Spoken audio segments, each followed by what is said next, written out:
नमस्कार।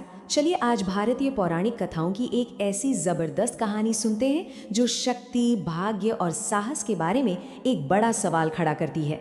तो इस कहानी में हम यही देखने वाले हैं कि क्या होता है जब एक युवा हीरो एक जालिम राजा और उसकी अटूट शक्ति के प्रतीक का सामना करता है। तो कहानी शुरू होती है मथुरा शहर से, जहां राज था खोखार राजा कंस का। शहर में ना एक खास आयोजन की तैयारी चल रही थी, पर यह कोई खुशी का मौका बिल्कुल नहीं था।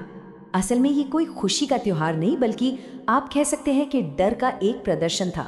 राजा कंस अपनी ताकत दिखाने और लोगों को अपनी मुट्ठी में रखने के लिए ये सब करता था। और इस पूरे आयोजन के केंद्र में थी एक ऐसी चुनौती जिसे कोई पूरा ही नहीं कर सकता था।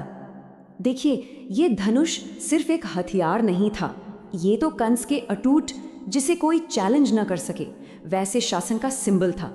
एक ऐसा प्रतीक जिसे छूने की भी कोई हिम्मत नहीं कर सकता था, और इसकी पहरेदारी भी बहुत सख्त थी। अब इसी टेंशन वाले माहौल में एंट्री होती है दो युवा भाइयों की, कृष्ण और बलराम। और जैसे ही वो शहर में आते हैं, उनकी नज़र सीधे उस विशाल धनुष पर पड़ती है। अब देखिए, जहां बाकी सब लोग उस धनुष को देखकर डर से कांप रहे थे, वहीं कृष्ण की आंखों में एक अलग ही चमक थी। उन्हें कोई डर नहीं दिखा, बल्कि एक चैलेंज नजर आया, और बस बिना कुछ सोचे समझे वो उस धनुष की तरफ बढ़ चले। और जैसे ही उन्होंने कृष्ण को आगे बढ़ते देखा, कंस के पहरेदार, जो उसकी ताकत का जीता जागता सबूत थे, वो फौरन इस लड़के को रोकने के लिए आगे आ गए। उन्हें लगा कि ये तो बस बच्चों का खेल है, पर वो कितने गलत थे। कुछ ही पलों में कृष्ण और बलराम ने अपनी जबरदस्त ताकत और फुर्ती से उन सारे पहरेदारों को, आप कह सकते हैं कि धूल चटा दी। अब जब सारे पहरेदार हट गए, तो पूरी भीड़ की मानो सांसें ही थम गईं। सबकी आंखें बस कृष्ण पर टिकी थीं, जो अब उस महान धनुष के ठीक सामने खड़े थे। और फिर वो हुआ जो अब तक नामुमकिन लगता था। कृष्ण ने उस भारी भरकम धनुष को इतनी आसानी से उठा लिया मानो वो कोई लकड़ी का टुकड़ा हो। ये देखकर तो भीड़ हैरान रह गई। लेकिन बात यहीं खत्म नहीं हुई। कृष्ण ने धनुष पर प्रत्यंचा चढ़ाई और उसे इतनी जोर से खींचा कि एक कान फाड़ देने वाली चटक की आवाज आई और धनुष दो टुकड़ों में टूट गया।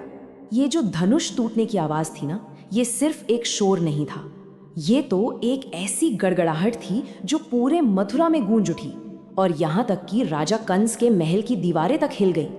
और राजा कंस के लिए ये सिर्फ एक धनुष के टूटने की आवाज नहीं थी, नहीं, ये तो उसकी अपनी किस्मत के टूटने की आवाज थी।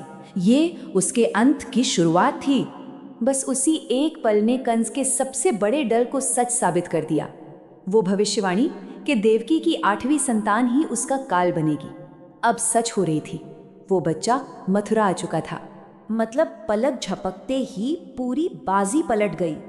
वो राजा जो कल तक दूसरों को अपने डर से काबू में रखता था, आज खुद डर से कांप रहा था। अब घबराहट में कंस ने क्या किया, उसने अपनी पूरी की पूरी सेना कृष्ण और बलराम को पकड़ने के लिए भेज दी। लेकिन उसकी ये सारी कोशिशें बेकार गईं। उसकी इतनी बड़ी सेना भी उन दो भाइयों के सामने टिक नहीं पाई। तो उस टूटे हुए धनुष ने सिर्फ एक हथियार का अंत नहीं किया, बल्कि एक जालिम हुकूमत के अंत का ऐलान कर दिया। ये मथुरा के लोगों के लिए उम्मीद की एक नई सुबह की तरह था। ये कहानी हमें एक बहुत बड़ी सच्चाई सिखाती है कि जब डर फैलाने वाले सिंबल टूटते हैं ना, तो डर पे टिकी सत्ता भी ढह जाती है। आखिर में असली ताकत किसी हथियार में नहीं होती, बल्कि उस हिम्मत में होती है जो उस हथियार को चुनौती दे सके।